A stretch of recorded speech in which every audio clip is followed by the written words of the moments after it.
Le gouvernement Harper s'est retrouvé au banc des accusés aujourd'hui au lendemain de ce témoignage choc d'un diplomate au sujet de la torture en Afghanistan. Et Raymond, les trois partis d'opposition demandent maintenant une enquête publique. Absolument, une enquête publique indépendante à la suite de ce témoignage de Richard Colvin, un diplomate canadien qui était basé à Kandahar en 2006. Il a raconté hier à un comité des communes, je vous le rappelle, qu'il avait prévenu Ottawa à maintes reprises à l'époque que l'armée canadienne remettait des prisonniers aux Afghans, que ces détenus étaient sans doute torturés. Il a dit que non seulement Ottawa a ignoré ses avertissements, mais qu'on lui a dit de se taire à l'époque. Alors le gouvernement, cet après-midi, à la période des questions, a fait face à un barrage de questions des trois partis de l'opposition. Vous savez, on dit souvent que la meilleure défensive... On se rapporte à l'Assemblée nationale. Et là, écoutez, c'est important parce que c'est vos sous là, qui sont au travail, que vous payez, qui sont là. Bon. Alors, là, ça se lève, comprends-tu? On veut la démission de la ministre, et puis elle devrait démissionner, etc., etc. L'opposition qui demande ça. Ça, c'est une tradition. Honnêtement, là, lancez-vous pas dans le business de guillotine parce que vous ne ferez pas d'argent. Il n'y en a pas de tête qui vont rouler, ou pas tant que ça, en tout cas pas là, et peut-être pas tout de suite. Ceci étant dit, quand le parti au pouvoir voit qu'on réclame la tête, les autres, ils se disent, y a-t-il un moyen de faire oublier ça? Y a-t-il un truc les enfarger? Ben oui! Mme Marois et son mari étaient peut-être en conflit d'intérêts dans le temps qu'ils étaient à la SGF. C'est vous qui devriez démissionner, Mme Marois. Ça se crie des noms. C'est de même que ça se passe, là. C'est de même que ça se passe, là. On n'a pas été pas pire. Bon, qu'est-ce qui arrive? Il m'a dit de me taire. Mme Normando, la vice-première ministre. Là, elle dit, je pense que j'ai le truc. On va faire de la diversion. Elle sort de l'Assemblée, puis elle dit, j'ai été insultée, de même que toutes les femmes. Il m'a dit, ferme ta gueule. Elle a oublié de dire qu'elle avait traité le gars qui a dit ça, qu'elle l'avait traité d'épais 2 fois. Bon, on s'entend dessus. Un coup de sifflet, tout le monde sur le banc, on recommence, là. On passe la Zamboni, puis on recommence, là. Moi, je pense, honnêtement, je vais vous faire entendre la clip, là. Elle demande des excuses. Elle a raison de demander des excuses. Au nom de toutes les femmes, elle étire la sauce un peu parce qu'elle s'excuse-tu de dire épais au nom de tous les hommes. On va comprendre-tu, là? Je pense que c'est pas moi, c'est ma soeur, là, puis mon papa, il a un couteau ça de long, pas moi, c'est toi, là. Bon, regarde, on est tanné de cet enfantillage-là. Écoutez bien, Mme Normando. Comme ministre et comme vice-première ministre et comme femme, surtout, il n'est pas question que je laisse passer ce que j'ai entendu ce matin. Le député de Nicolas Yamaska a tenu des propos absolument inacceptables à mon endroit. Alors, je lui demande formellement de s'excuser. Pour l'institution, je lui demande de le faire pour l'institution. Je lui demande de le faire pour les femmes qui sont à l'Assemblée nationale. Et je lui demande, évidemment, de le faire dans un contexte, pas plus tard qu'hier, on célébrait le 30e anniversaire du secrétariat de la condition féminine. Je peux comprendre que parfois, compte tenu de la nature des enjeux, des questions, des sujets qui sont soulevés sur le plancher du Salon Bleu, que les esprits s'échauffent, mais il y a une frontière qu'on ne peut pas franchir. Et là, cette frontière a été franchie par le député de Nicolas Yamaska. Entendons-nous, là. Le secrétariat, la femme, puis les femmes, puis tout ça, c'est non parlementaire, inacceptable comme propos, et des excuses réciproques devraient peut-être être faites. Ceci étant dit, voulez-vous que moi je vous donne mon opinion fondamentale là-dessus? C'est à vous autres à vous excuser. Je vais vous dire pourquoi. Vous dites au nom de l'institution, moi ici. C'est une institution que vous me demandez de respecter régulièrement. Vous me dites que le Parlement du Québec, c'est la chambre du peuple. Vous me dites également au nom des femmes, ah oui, et de vous-même, nous sommes des citoyens et des citoyennes. Fait que je vais le jouer à la rectitude politique, moi le mettre au masculin pour au féminin. Cette institution ne mérite pas que vous agissiez ainsi tous, les 125, à vous crier des noms, à dire n'importe quoi, à profiter que le Kodak n'est pas sur vous autres pour vous faire des grimaces, à agir comme des adolescents mal élevés qu'on ne tolérerait pas dans une classe. Et n'oubliez pas que vous jouez également le rôle de parent. Fait que quand vous arrivez chez vous, si vos enfants autour de la table de cuisine agissaient comme vous autres, vous seriez les premiers à les mettre en retenue, puis à les chicaner. Il n'y a aucun conseil d'administration de la plus petite entreprise possible au Québec qui agit comme ça dans l'indiscipline. Et arrêtez de me faire suer en vous cachant derrière la tradition du parlementarisme d'inspiration britannique où on sait très bien que le choc des idées naît la lumière. Il n'y a rien de plus obscurantisme que la période des questions, parce que vous faites de l'ombre à la vérité, parce que vous ne répondez pas, parce que vous passez votre temps à vous faire des jokes. Je connais des politiciens qui me disent, moi, la période des questions, là, tout ça au bout, on s'amuse, on niaise, on ne répond pas, comment est-ce qu'on fait pour pas donner la réponse? On se voit parlementaire après ça, puis on se paye la traite.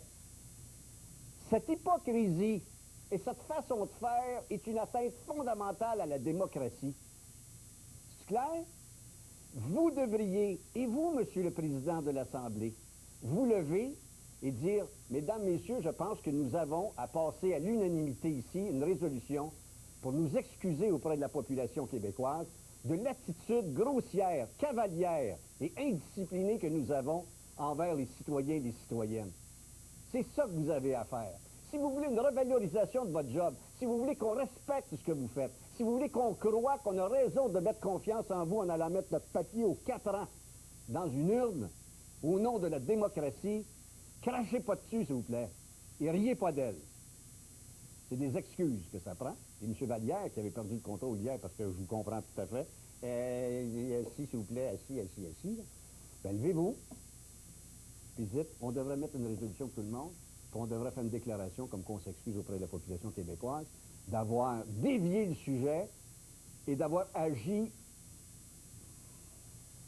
de façon non respectueuse envers l'institution, les citoyens et les citoyennes. C'est ça, ma réalité. M. Charest a toujours aimé laisser planer le doute dans la tête des Québécois. Il ne veut pas d'enquête publique parce qu'il sait très bien qu'il sera dans la collusion lui aussi. Je ne crois pas. Honnêtement, je ne crois pas. Il faut faire la distinction et des choses. Il y a un système qui est probablement inhérent au fonctionnement pour lequel il y a bien des dirigeants, et ils devraient, à ce titre-là, vouloir une commission pour justement se dégager de tout ça, enlever le doute, enlever des phrases comme celle-là. Mais c'est certainement pas en faisant le site qu'ils ont fait qu'on va penser qu'ils prennent la situation au sérieux, puis en faisant de la diversion comme ils l'ont fait. Parce qu'embarquer dans leur jeu, là, c'est embarquer dans la diversion. Le vrai problème, c'est que ça nous prend une commission d'enquête publique pour être capable, une fois pour toutes, qu'un gars comme Fernand Paré, qui a été 40 ans à se promener avec des enveloppes, voulant s'en faire offrir, puis qui nous dit qu'on creuse 6 pouces alors qu'on demande un pied, puis qu'on met du concassé à moitié, puis qui fait juste typer le gars de chantier, c'est assez. On paye encore le maudit stade olympique. 2 trucks le prix d'un. Et non. 2 fois le prix pour un truck. On monte donc ça, Isabelle, s'il vous plaît, là. Suite à l'écoute des débats du 19 à l'Assemblée nationale, je suis honteux d'être québécois. Existe-t-il une mesure légale par laquelle les citoyens pourraient forcer le gouvernement à nous fournir des réponses suite aux questions posées en Chambre et aussi à rendre compte de leur administration? En bout de ligne, ne sont-ils pas les employés au service des citoyens? La prochaine élection étant encore loin de cela, il nous coûterait très cher d'ici là. Vous traduisez, monsieur, ce qui commence à pourrir l'opinion publique québécoise, c'est-à-dire d'avoir un désaveu de la classe politique, d'avoir un désintéressement à la chose publique et de considérer que ces gens-là travaillent plus dans leur intérêt que dans le nôtre. Et quand je les vois faire des conneries comme ça, puis d'agir comme ça, ils mériteraient certainement de nous faire des excuses. Au nom de l'institution et des citoyens et des citoyennes. On va arrêter pour une pause, puis là, je devrais revoir M. Poirier après ça, puis Agnès Maltais, hein? C'est ça? On revient tout de suite.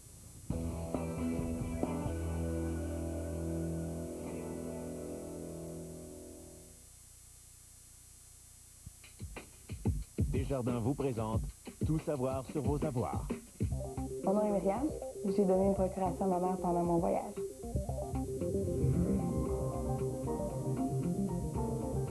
Myriam est une assistante en pharmacie de 20 ans, passionnée de voyage. Mon dernier voyage, je suis partie 3 mois. J'ai fait Costa Rica, Pérou, Bolivie et Chili.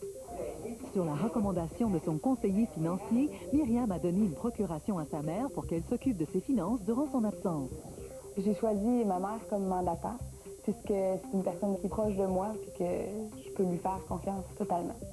La procuration est un contrat qui unit un mandant à son mandataire. Vous pouvez l'établir devant notaire ou sous simple écrit privé. En cas d'absence prolongée, elle vous permet de désigner une personne de confiance qui vous représentera et agira en votre nom dans vos démarches juridiques ou financières. En établissant une procuration, vous pouvez partir en toute quiétude.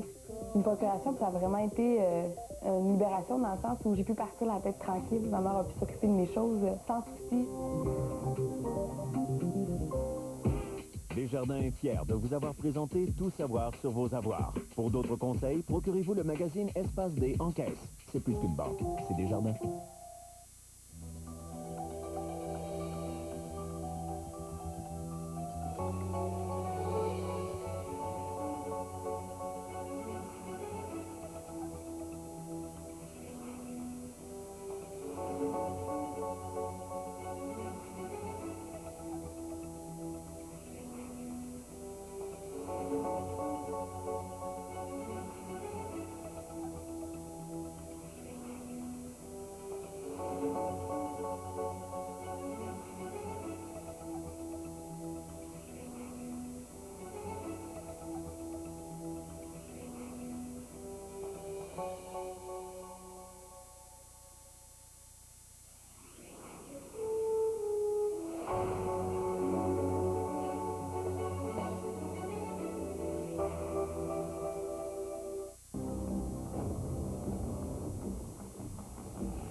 Elle est arrivée.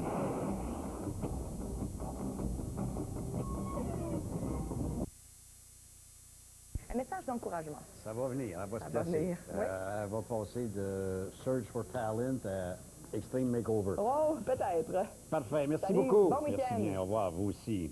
Nous rejoignons la députée Agnès Maltais, qui est leader parlementaire adjoint au Parti québécois. Elle est dans nos studios à Québec. Madame, bonjour. C'est mon gros.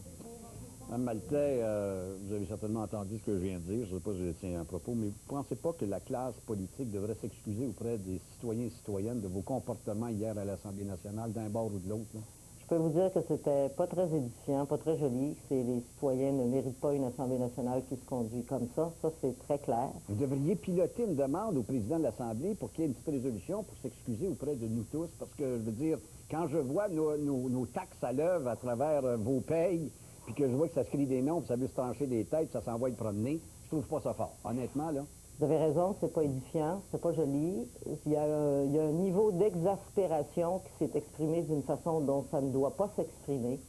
Mais si la température était chaude et si l'exaspération a monté si haut, Oui. c'est parce qu'il y a un rapport Je comprends. extrêmement accablant. On va- Et je voulais on y juste arrive. vous dire le contexte. On y arrive, on oui, y arrive. tout à fait. Mais il y a eu Mais deux pouvez-vous personnes... demander ça? Ça s'existe-tu? Mais je rêve, moi.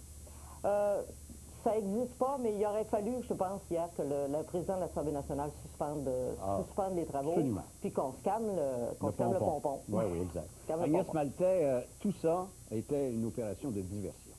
Oui, c'était ça. Il y a un rapport accablant du vérificateur général du Québec qui, pour nous, remet en question la responsabilité ministérielle. Il y a deux ministres dont on demande la démission parce qu'ils n'ont pas su assumer leurs fonctions et tout ça a empêché de parler des vraies affaires. Mais c'est pas crédible, hein? C'est rendu qu'on croit tout ça. C'est comme si tu disais à l'enfant, « Ah, t'auras pas de dessert, mais en fin de compte, tu lui donnes un gros gâteau pendant qu'il regarde la TV après le repas. » Ça change rien. On ne croit pas à ça, des demandes de démission. Écoutez, je vous rappellerai que David Wissel, député d'Argenteuil, a démissionné de son siège de ministre. Il était lavé de tout, là. Non, attention. Oh. C'est lui qui dit qu'il a été lavé de tout. Je l'ai entendu à votre émission. Ben hier. oui, c'est pas vrai?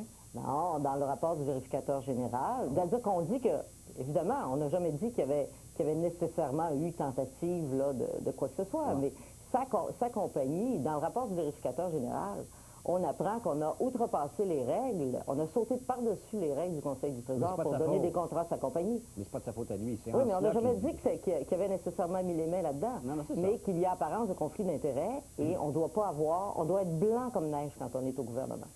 C'est important. L'apparence de conflit d'intérêts, c'est comme un conflit d'intérêts. Oui, oui, oui. Il ne faut pas vivre avec ça. Exact.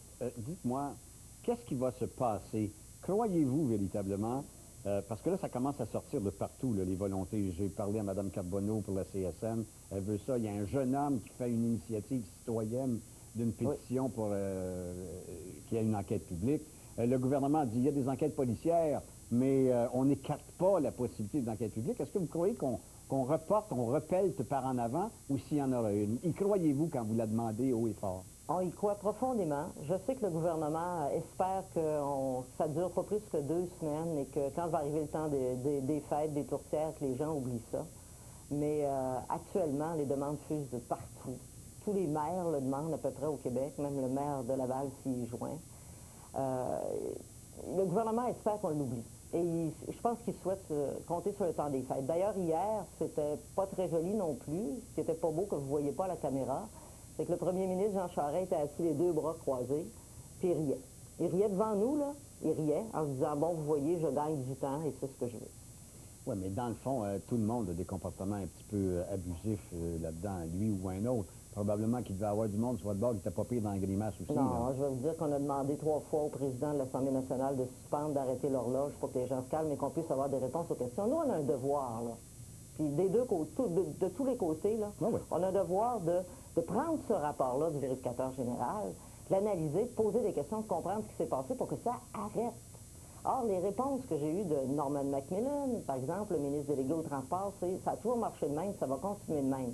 Je le cite au texte, M. Mongrain. Madame Alten, est-ce qu'à la limite, cependant, depuis le temps que ça existe, j'ai un monsieur, moi, qui me dit, 1965, j'étais dans la construction, puis je distribuais des enveloppes où on m'en offrait. Il était ici, là, tantôt avec moi, on a parlé 12 minutes ensemble. Est-ce que le crime fait qu'il faut l'accepter? Non, c'est pas ça que je dis, mais il existe depuis tellement longtemps que bleu, vert, rouge, CAQ, PQ, Union nationale ou n'importe qui, et il y a peut-être, vous avez peut-être un peu de colle d'enveloppe sur ses mains. On s'en fout, M. Mongrain, on la demande, la commission d'enquête publique. Fait que si vous vous faites ramasser ou s'il y a des veaux qui se faisaient ramasser. S'il y a quelqu'un qui se fait ramasser, il se fera ramasser. Il faut une enquête publique, c'est clair, il faut que ça arrête.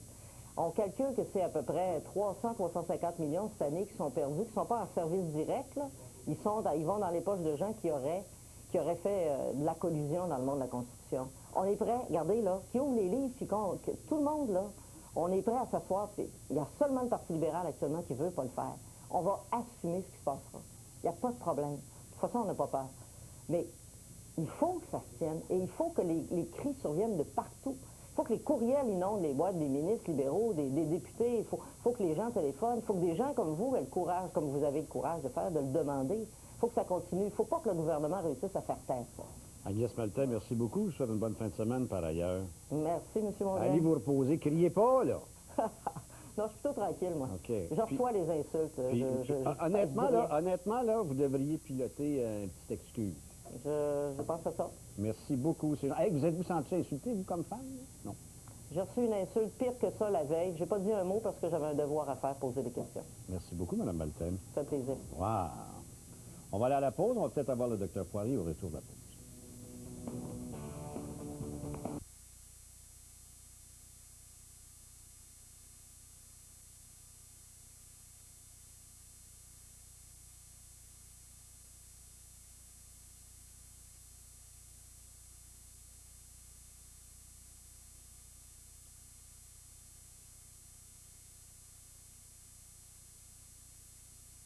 Oui, mais sauf que mon père, il ne m'a jamais abandonné.